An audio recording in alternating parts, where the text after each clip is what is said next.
Área de superfície.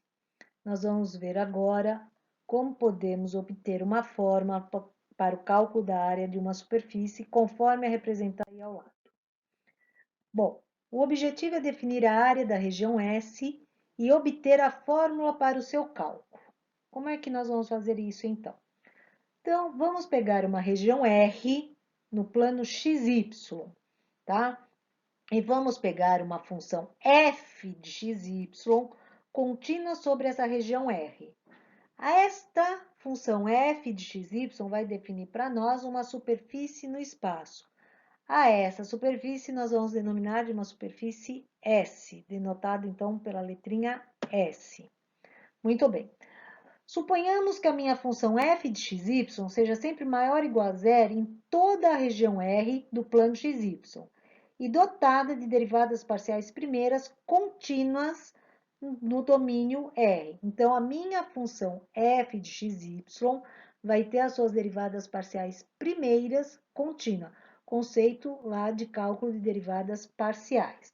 Um outro conceito importante para nós, e para simplificar um pouquinho então a nossa demonstração, é que nós vamos considerar que em S não vai haver nenhum vetor normal que seja paralelo ao plano XY, tá bom? Então, esses conceitos são os conceitos iniciais que nós temos que ter para a nossa demonstração. Como é que nós vamos fazer isso, então? Vamos pegar a minha região R, meu domínio, e vamos fazer subdivisões nesse meu domínio. Quantas? Tantas quantas a gente conseguir. Ou seja, nós vamos particionando, particionando, particionando, até ter infinitas partições, tá bom? Ao fazer isso, nós vamos pegar regiões conforme a representada aí ao lado. Eu peguei uma delas só, tá? Essas regiões, cada uma delas nós vamos chamar de um RJ. E essas regiões vão ter áreas que nós vamos denotar pelo produto ΔX, ΔY, tá? A esta região, há um vértice dela, vamos chamar então de um canto da região RJ, que é o mais próximo possível da origem. Esse canto tem uma coordenada XY, YJ, como estamos no plano XY, Z é zero, tá bom? Então, é um ponto pertencente à região RJ. Na superfície S, há um ponto P que está diretamente acima deste ponto de coordenada XY, YJ, 0. Este ponto P, conforme é representado aí ao lado, ele tem coordenadas XY, YJ e o nosso Z vale o F de XY, YJ, certo? Então, é possível aí no gráfico a gente observar esse ponto P pertencente a S e que corresponde à imagem de XYJ0, tá? Bom, por esse ponto P vai corresponder uma porção do meu gráfico de S, que é a porção que está acima da região RJ. Então, vamos ver como é que fica essa porção. Olha lá. Está representada aí, ó, ΔSJ. A porção de S que corresponde à região que está acima de RJ é essa que nós estamos denominando de ΔSJ, tá bom? E ela é uma região extremamente pequenininha, porque lembra que nós fizemos infinitas subdivisões? Então, essa porção ela é muito pequena. Então, essa área, essa região do meu S, ela é extremamente pequena também, tá bom? Bom, vamos voltar então um pouquinho lá a conceitos de derivadas parciais. Por aquele ponto P, pertencente a S, nós podemos passar um plano tangente. E se eu pegar esse meu plano tangente e pegar uma porção desse meu plano tangente, que fica exatamente sobre essa região ΔSJ, então nós vamos ter essa figura que vai ser apresentada para vocês agora aí. Tá aí, tá vendo? Uma porçãozinha de um plano tangente. Essa porçãozinha que nós estamos fazendo em amarelo, tá? Então, nós podemos definir assim, ó. A porção do plano tangente AS, que passa por P, corresponde à região que está acima de RJ. E ela é representada pelo ΔTIJ. Ela está no nosso gráfico representada em amarelo. Observem aí ao lado, tá? Essa região ΔTJ, ela também é extremamente pequena, extremamente pequeno, porque aquela região R e J é pequena, né? Que é o meu domínio. Então, essa região ΔT e J, ela se aproxima da porção do gráfico ΔS e J, tá certo? Muito bem. ΔT e J é uma aproximação de área ΔS e J da parte de S que fica diretamente acima da minha região RJ. Muito bem, vamos deixar isso escrito aí para vocês também. Então, vamos pensar junto.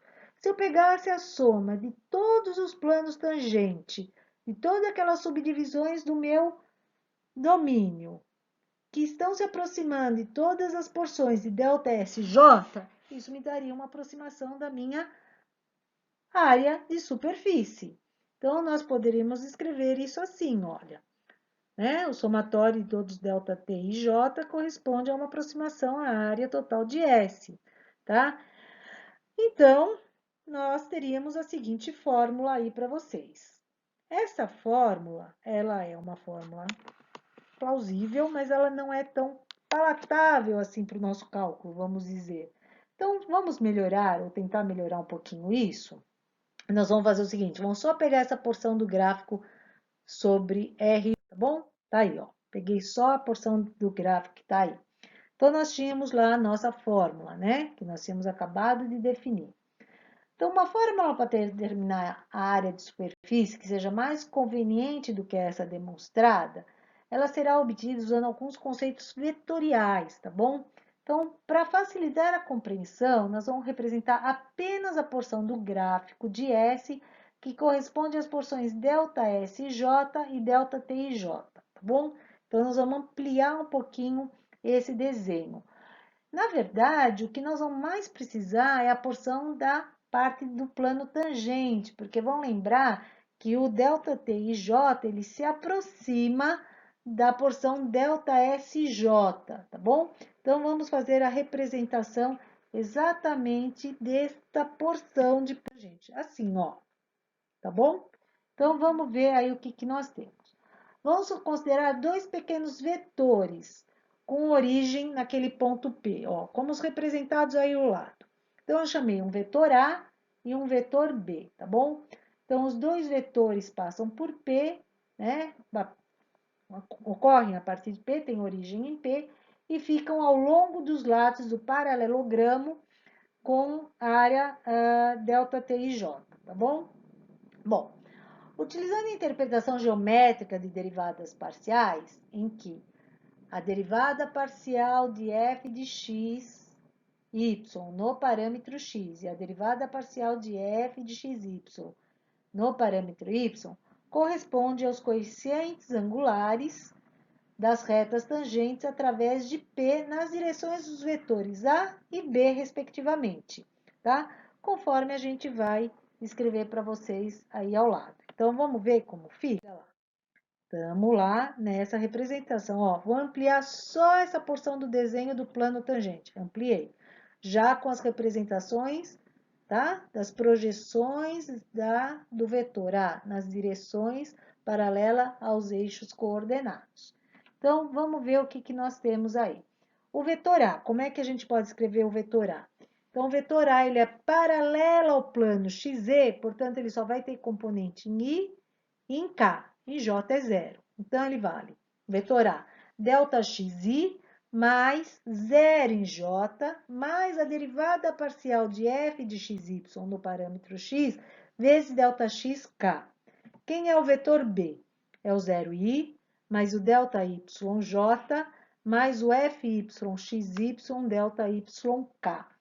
A área de ΔT e J do paralelogramo que nós temos aí, ela é determinada por meio de um produto vetorial dos vetores A e B, né? E o módulo desse produto vetorial vai corresponder exatamente para nós à área desse paralelogramo, tá certo? Então, nós podemos escrever isso exatamente assim, ó. ΔT e J é igual ao módulo do produto vetorial de ΔA do módulo do produto vetorial dos vetores A e B, tá bom? Vamos pegar esses dois vetores e vamos fazer esse produto vetorial, então? Olhem aí, ó. Lembrem como estão esses vetores escritos, tá? Aqui novamente, ó. Tá aí. Então, como é que a gente faz um produto vetorial? Por meio de um determinante, não é isso? Então, tá lá.